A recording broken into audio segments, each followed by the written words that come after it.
네, 감사합니다. 오늘도 귀한 은혜 찬양, 또 젊은 피가 수혈돼서 어, 찬양이 힘이 넘치는 것 같습니다. 네, 감사드립니다. 2025년이 이제 한 달 정도밖에 남지 않았습니다. 11월 달도 어떻게 갔는지 모르겠어요.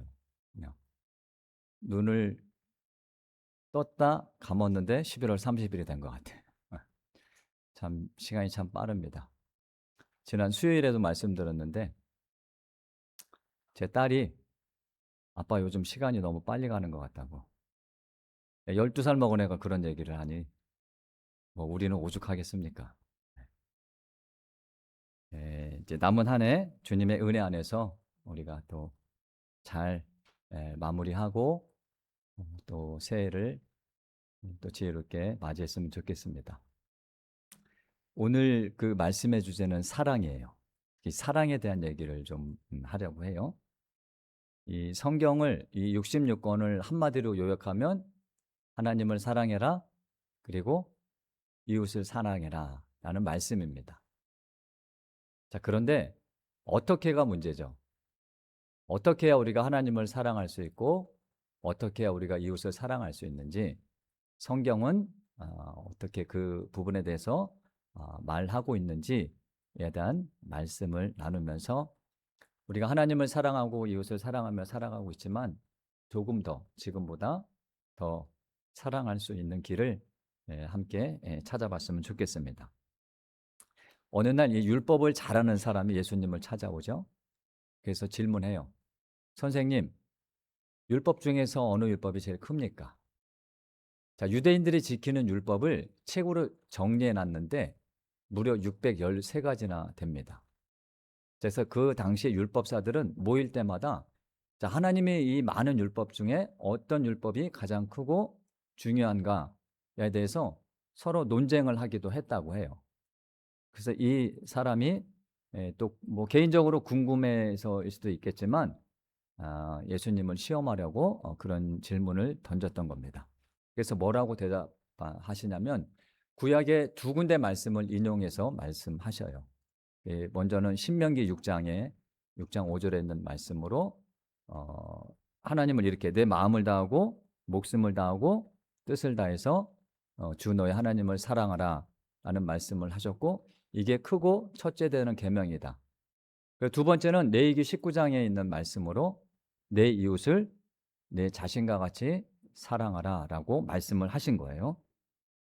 자, 그러면 주님께서 이 율법사의 질문에 이 성경, 이 두 권 책의 성경을 단 한마디로 요약해 주신 거죠. 하나님을 사랑해라, 이웃을 사랑해라 라는 말씀입니다. 자, 그러면 서두에도 말씀드렸던 것처럼 어떻게 해야 우리가 하나님과 이웃을 사랑할 수 있는지 성경의 두 인물을 그들이 처한 상황을 보면서 그 방법을 한번 찾아보도록 하겠습니다. 자, 신명기 31장을 보면 이스라엘의 지도자였던 모세가 그 여호수아를 후계자로 세우는 그런 내용이 나옵니다. 모세가 이제 지도자의 자리에서 물러나는 이유가 두 가지예요. 첫 번째는 나이가 많이 들었기 때문에 지도자에서 물러날 생각을 하죠. 자, 우리가 뭐 삶도 똑같습니다. 나이가 들어서 제일 보기 안 좋은 게 뭐냐면 끝까지 쥐려고 하는 거. 그거를 뭐 후배나 제자들이나 또 뒤를 이을 사람에게 물려지지 않고 끝까지 쥐려고 하는 것만큼 추한 모습이 없다는 거죠. 그런데 이 모세는 자기가 나이가 든 것을 알고 여호수아에게 그 뒤를 이어줄 생각을 합니다. 자, 두 번째 이 모세가 물러나려고 했던 이유는 하나님의 뜻이기 때문에 그래요. 왜냐하면 하나님께서 모세에게 너는 가나안 땅에 들어갈 수 없다라고 말씀을 하셨기 때문입니다. 자, 그렇기 때문에 지금 이 31장에는 이스라엘 백성들이 가나안을 향해 그 보고 있는 상황이에요. 이제 들어가기 직전인데 그래서 자신은 들어갈 수 없으니까 들어가서 이제 앞으로 이스라엘 백성들을 지도해야 할, 인도해야 할 그런 여호수아를 세운 겁니다. 자, 그렇게 해서 31장이 시작이 되는데, 자, 그러면 이 모세가 물러나면 가장 두려운 사람은 누굴까요? 지도자의 자리에서 모세가 물러나면 가장 두려운 사람은 바로 백성들이겠죠. 백성들이 아마 가장 두려웠을 거예요. 자신들을 지금까지 이끌어준 지도자가 물러나기 때문에. 그래서 이 모세가 뭐라고 하냐면 너희보다 먼저 하나님께서 가실 거다. 그러니 걱정하지 마라. 그리고 내 뒤에 이 여호수아가 나처럼 너희를 잘 인도할 거니 근심하지 마라. 이렇게 권면을 했던 거죠. 자, 그리고 백성들 다음으로 두려운 사람은 바로 여호수아일 겁니다. 왜냐하면 이 여호수아는 지금까지 이 모세가 이스라엘 백성들을 어떻게 이끌어 왔는지 가장 가까이에서 지켜봤던 사람이에요. 자, 그런데 그런 위대한 지도자의 자리를 자기가 앉게 되는 거죠. 그러니 이 사람이 얼마나 두려웠겠어요. 이 여호수아라는 사람이. 그래서 여호수아에게도 똑같은 얘기를 해줍니다. 강하고 담대해라. 하나님께서 다 인도하실 거니 걱정하지 마라. 라고 이렇게 동일하게 백성들에게 했던 말을 똑같이 했던 겁니다.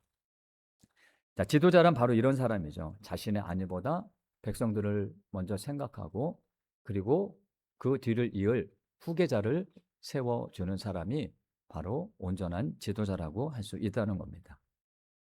자, 이제 하나님께서 이제 마지막으로 이 모세에게 당부하실 말씀이 있는데, 이 여호수아랑 같이 회막 안으로 들어와라.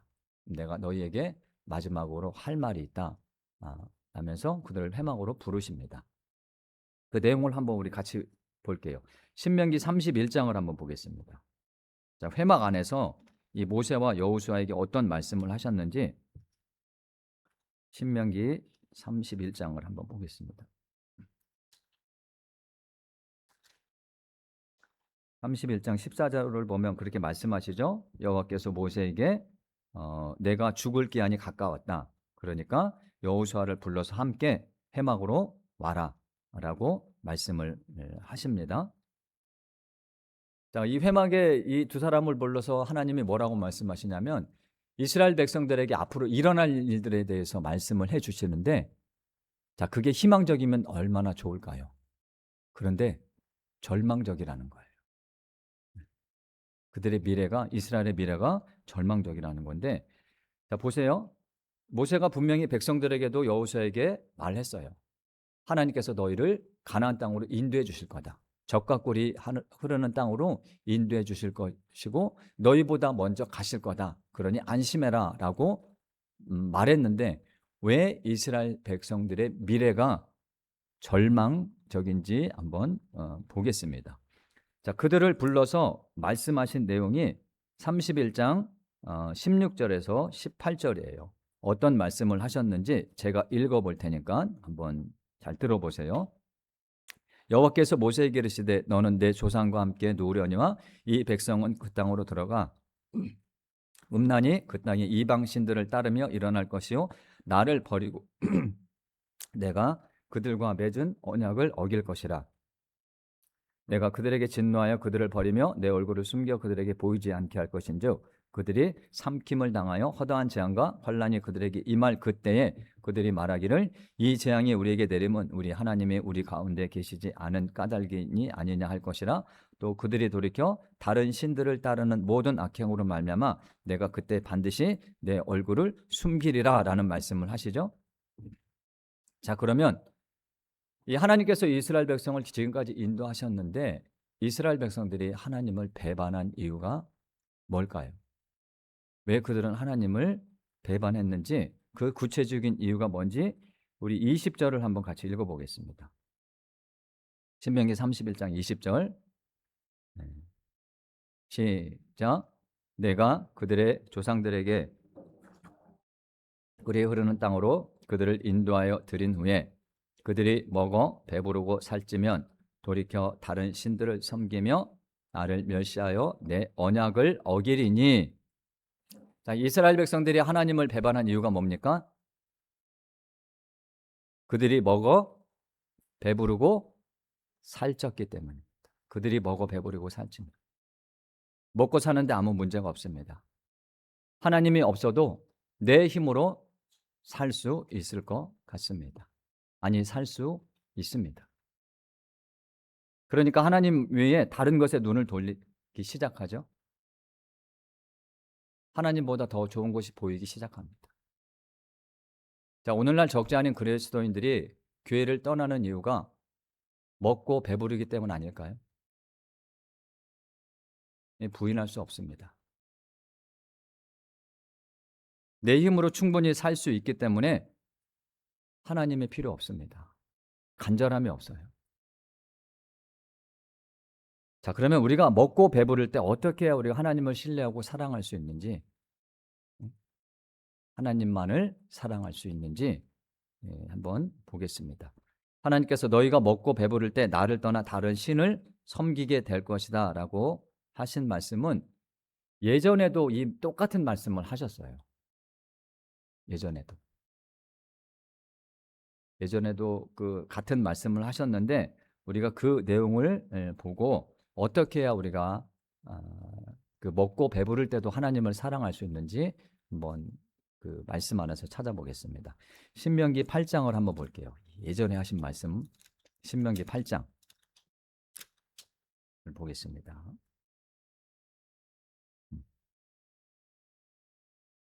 신명기 8장입니다. 구약성경 274쪽 8장 4절을 먼저 봅니다. 4절.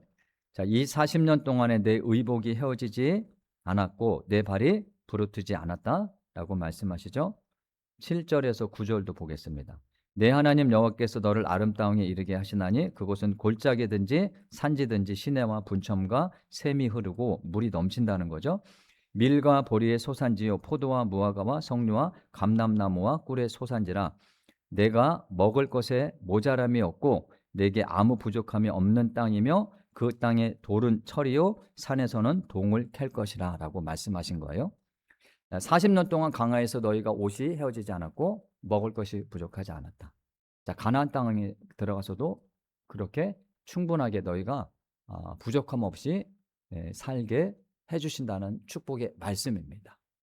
자, 어디 가서 너희가 어디를 가든지 그 시대 때 귀했던 동을 구할 수 있고 철도 구할 수 있을 것이다 라고 말씀을 해 주신 거예요.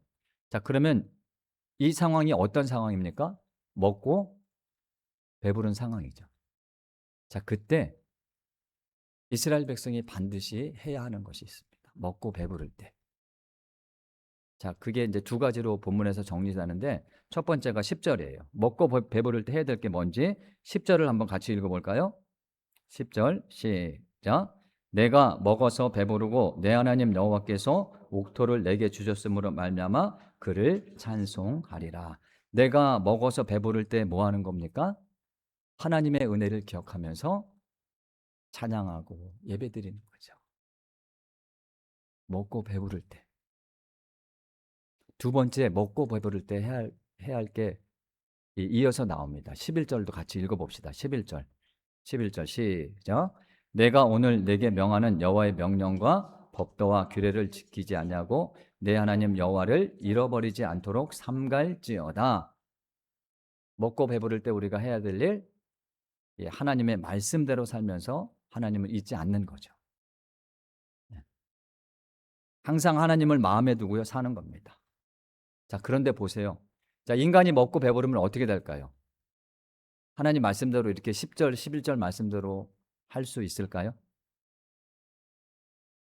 자, 이어지는 말씀 12절, 13절 보면 내가 먹어서 배부르고 아름다운 집을 짓고 거주하게 되며 또 내 소와 양이 번성하며 내 은금이 증식되며 내 소유가 다 풍부하게 될 때에 만사가 형통합니다.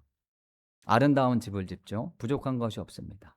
자, 그런데 거기다 믿음까지 좋으면 얼마나 좋을까요? 자, 그런데 어떻게 되는지 볼까요? 14절 보세요. 14절 이렇게 되면 먹고 배부르고 좋은 집을 짓고 소와 양이 번성하고 은금이 뭐 충만하고 뭐 풍족하고 내 소유가 다 풍부하게 될 때 우리는 대부분 이렇게 됩니다. 14절 보면 내 마음이 교만하여 내 하나님 여호와를 잊어버릴까 염려하노라. 하나님의 염려는 현실이 됩니다. 인간은 먹고 배부르면요 교만하게 돼 있어요. 하나님의 은혜를 잊어버린다는 겁니다. 그리고 심지어는 이런 착각까지 해요. 어떤 착각까지 하는지 우리 17절 읽어봅시다. 자, 인간이 교만하게 되면 이런 착각까지 한다는 거죠. 17절 같이 읽어볼게요. 신명기 8장 17절 시작. 그러나 내가 마음에 이르기를 내 능력과 내 손의 힘으로 내가 이 재물을 얻었다 말할 것이라. 내가 이렇게까지 잘 살 수 있었던 것은 하나님의 은혜가 아니라 다 내 덕분이야. 내가 잘나서 그래. 내가 이만큼 해서 이렇게 떵떵거리고 살 수 있는 거야. 자, 이런 사람들은요, 하나님의 은혜가 없습니다. 하나님의 은혜가 보이지 않는다는 거예요.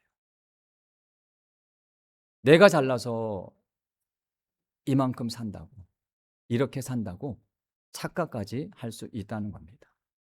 인간이 교만해지면요, 여기까지 가는 거예요. 하나님이 지금까지 도와주신 그 삶을 다 잊어버립니다. 망각해버려요. 그래서 우리 하나님이 우리 인생에게 반드시 허락하는 게 있어요. 이렇게 되지 않게 하시기 위해서. 자, 반드시라는 말을 기억하세요. 반드시 허락하십니다. 예외 없어요. 여기에 계신 분 단 한 분도 이 길을 피해갈 수 없습니다. 하나님이 교만하지 않게 하기 위해서 우리에게 반드시 허락하는 것, 그게 뭔지 우리 2절, 3절 한번 볼게요. 제가 읽어볼게요. 하나님이 뭘 허락하시는지. 신명기 8장 2절, 3절. 내 하나님 여호와께서 이 40년 동안에 내게 광야길을 걷게 하신 것을 기억해라. 이는 너를 낮추시며 너를 시험하사 내 마음이 어떠한지 그 명령을 지키는지 지키지 않는지 알게 하심이라. 너를 낮추시며 너를 줄이게 하시며 또 너도 알지 못하며 내 조상들도 알지 못하던 만나를 내게 먹이신 것은 사람이 떡으로만 사는 것이 아니요 여호와의 입에서 나오는 모든 말씀으로 사는 줄을 내가 알게 하려 하심이라. 자, 우리가 혼자의 힘으로 도저히 살 수 없는 곳이 어디입니까? 바로 광야죠. 우리는 광야로 몰아쳐져야지만 그때서야 하나님이 보이기 시작합니다. 그때서야 하나님의 말씀이 들리기 시작한다는 거예요.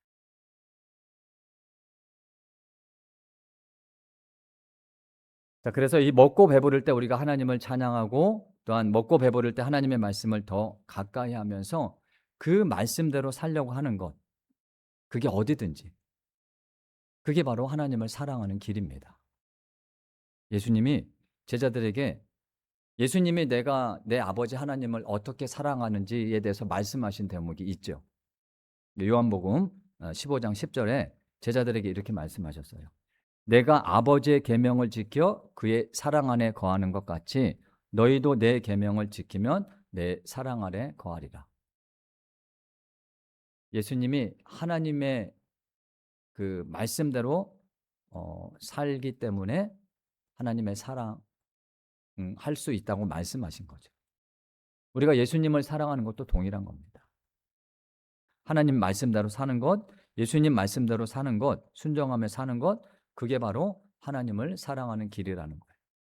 자, 그래서 당신은 하나님을 사랑하십니까? 라는 이 질문하고 동일한 질문이 당신은 하나님의 말씀대로 사십니까? 라는 질문이에요.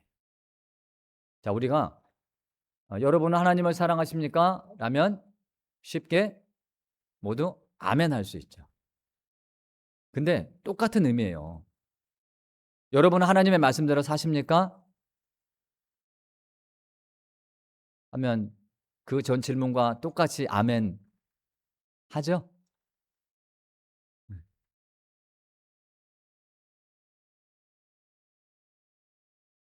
해야 되는 건 알지만 쉽지 않은 것도 알죠. 그래도 하려고 노력하며 사는 것. 그러면 하나님이 그 사람 붙잡아 주십니다. 믿습니까? 그래서 우리가 하나님을 사랑할 수 있는 거예요. 우리가 서 있는 곳이 광야든 아니면 먹고 배부른 곳이든 언제 어디서나 하나님을 찬양하고 그분의 말씀을 붙잡고 그렇게 하나님을 사랑하며 살아갈 수 있는 저와 여러분이 될 수 있기를 소망합니다. 네. 이제 두 번째 이삭의 상황을 한번 볼 텐데요.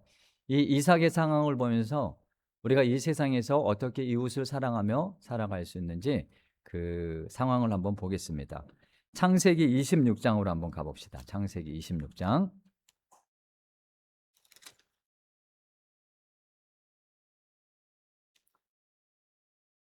창세기 26장을 보면 그 이삭이 살던 땅에 심한 흉년이 들었어요.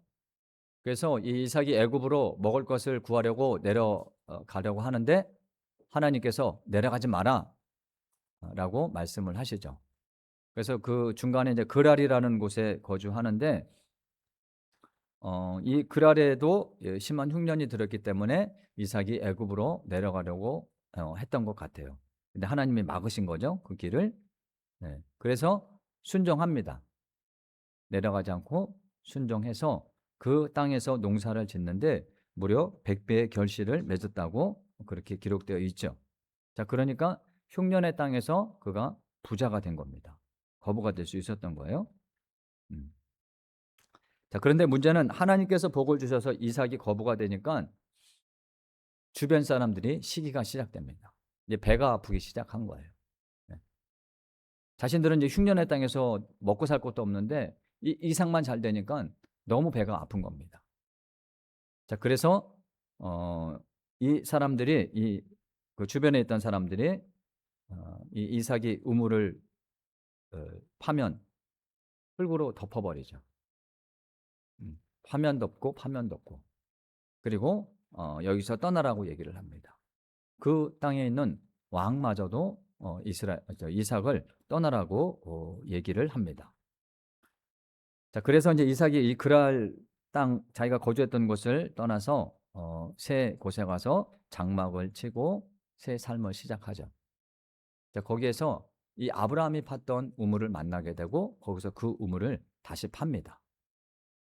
물이 있어야 사니까 사람도 그렇고 가축도 그렇고 그래서 또 새 우물을 파고 살려고 하는데 거기서 또 다른 그 목자들하고 이삭이 데리고 있는 그런 목자들하고 싸움이 붙은 거예요.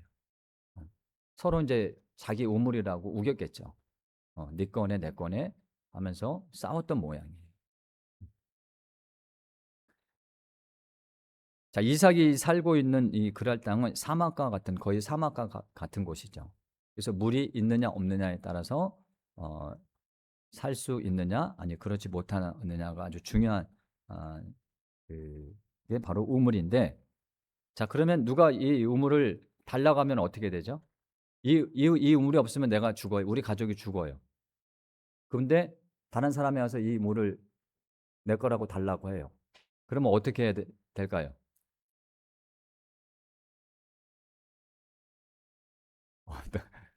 어떻게 우리 박영희 집사님 뭐라 하셨어요? 주지 말자고 그랬어요? 그렇죠. 울타리 치고 들어오지 못하게 막아야죠. 이 우물 뺏기면 내가 죽는다니까요. 우리 가족이 내 가축이 다 죽을 수도 있어요. 마실 물이 없으면. 뺏으러 오면 싸우서라도 지켜야죠. 그게 맞는 거죠. 자, 그런데 이삭이 어떻게 했는지 한번 볼까요? 이삭이 20절 한번 보세요. 26장 20절 보면 자, 그랄 목자들이 이삭의 목자와 다투죠. 그래 이 물은 누구 것이라고 우깁니까? 자, 우리 것이라고 우겨요. 자, 그런데 이삭이 어떻게 하냐면 이삭이 그 다툼으로 말미암아 그 우물 이름을 뭐라고 짓습니까? 에색이라고 져요. 에색. 에색 뜻을 보니까 뭐예요? 에색 다툼이라는 뜻이죠. 에색이라는 이름을 짓고 그 사람들에게 주고 다른 곳에 또 다른 곳에가 또 우물을 파요. 21절 보면 또 다른 우물을 팠죠. 그 전 우물을 에색이라고 이름을 짓고 준 거예요. 그리고 그 다음 우물을 파고 또 다투죠. 거기서 또 다른 목자들하고 또 싸우는 거야. 그래서 그 이름을 뭐라고 그래요? 예, 신나라고 줬어요. 신나 이름이 뭐라고 합니까? 뭐 대적했다, 원수가 되다, 뭐 이런 뜻이에요. 예? 거기서도 신나라고 이름을 짓고 또 다른 곳으로 옮겨갑니다. 자, 이삭의 이런 행동을 통해 우리가 무엇을 알 수 있느냐? 자, 내가 내 것이라고만 지키면 어떤 일이 일어납니까? 이건 내 거야, 죽어도 못 줘. 그러면 애색이 되는 거예요. 다툼이 일어나는 거예요. 나만 먹고 잘 살아야 돼. 그러면 뭐가 일어나요? 신나가 되는 거예요. 내 이웃을 사랑하지 못하고요. 내 이웃이 뭐가 됩니까? 대적이 되고 원수가 되는 거예요.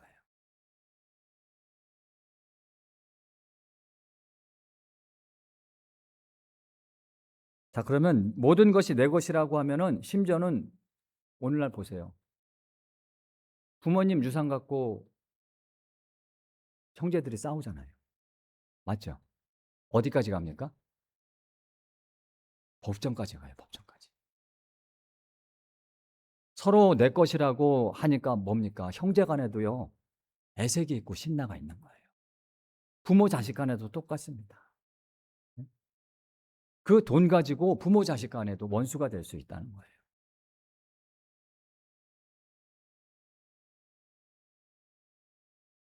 저는 그런 걱정은 없습니다. 가진 게 없어요. 예성이하고 예나가 서로 뭡니까? 애색이 될 수도 없고 신나가 될 수도 없을 것 같아요. 이게 은혜인지는 모르겠는데 어떻게 보면 또 감사한 일 아니겠습니까? 내 것이라고 지키니까 내 주변이 다 신나고 애색인 거예요. 세상이 그렇지 않습니까? 나누지 않으니까 다 원수입니다. 세상은요, 내가 다른 사람을 짓밟고 내가 일어서야 사는 곳이 바로 세상이에요. 그런데 이삭을 보세요. 내가 이 유물을 주면 죽을 수도 있는데 그걸 주고 가잖아요. 보세요. 이삭이 땅이 어떻게 변했는지 한번 볼까요? 자, 신나도 되고 애색도 되고 다 주고 다른 곳으로 갑니다. 자, 그런데 이삭이 이제 그 판 우물의 그 땅이 어떻게 되는지 한번 22절을 한번 읽어 봅시다. 22절 말씀. 창세기 26장 22절 시작. 이삭이 거기서 옮겨 다른 우물을 팠더니 아니하였으므로 그 이름을 르호봇이라 하여 이르되 이제는 여호와께서 우리를 위하여 넓게 하셨으니 이 땅에서 우리가 번성하리로다 하였더라. 자, 르호봇 뜻이 뭐라고 되어 있어요?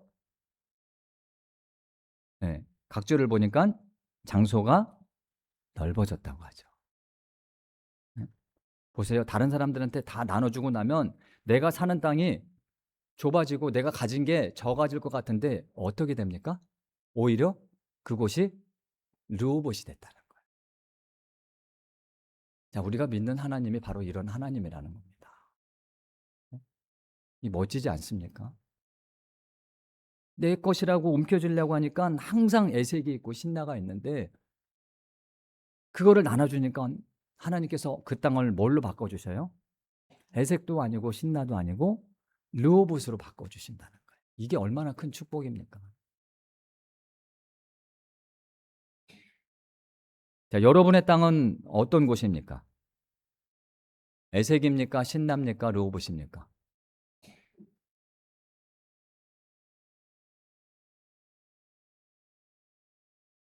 오늘날 우리 그리스도인들의 가장 큰 문제는 뭐냐면 하나님께서 물질도 주셨고 좋은 환경도 주셨죠.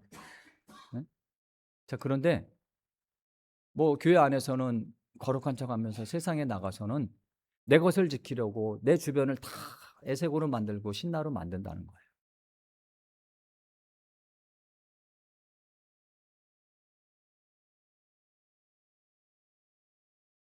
하나님께서 이삭에게 복을 주신 이유가 있습니다. 26장 4절 보면 이렇게 기록되어 있죠.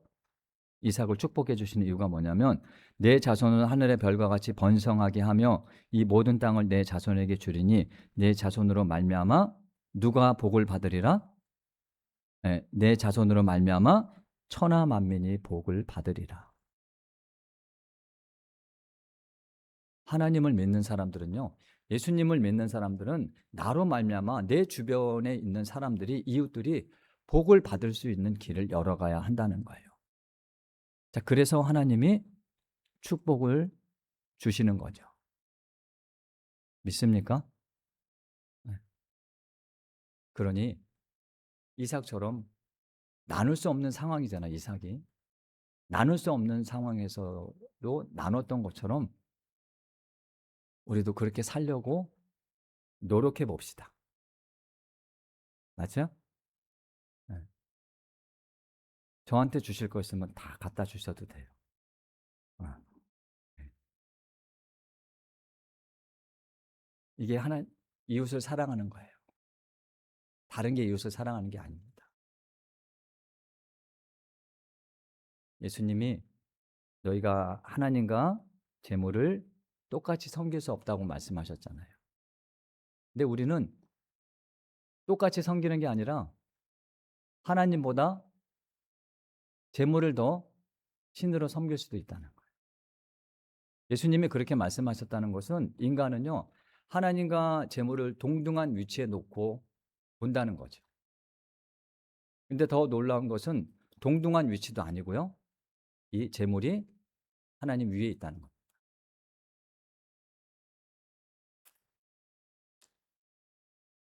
그렇게 하지 않으려면 우리 안에 이 하나님의 말씀을 가득 채워야 돼요. 세상의 것으로 채우지 않으려면 하나님의 말씀. 그게 바로 우리가 하나님을 사랑하고 이웃을 사랑하는 길입니다. 자, 우리 그렇게 사랑하며 삽시다. 네? 하나님은 지금도 우리에게 말씀하셔요. 내 마음을 다하고 목숨을 다하고 뜻을 다하여 내 하나님을 사랑해라. 그리고 내 이웃을 내 자신과 같이 사랑해라. 예수님의 이 말씀을 지금 여기서 저와 여러분이 살아갈 수 있기를 주님의 이름으로 축원합니다. 네.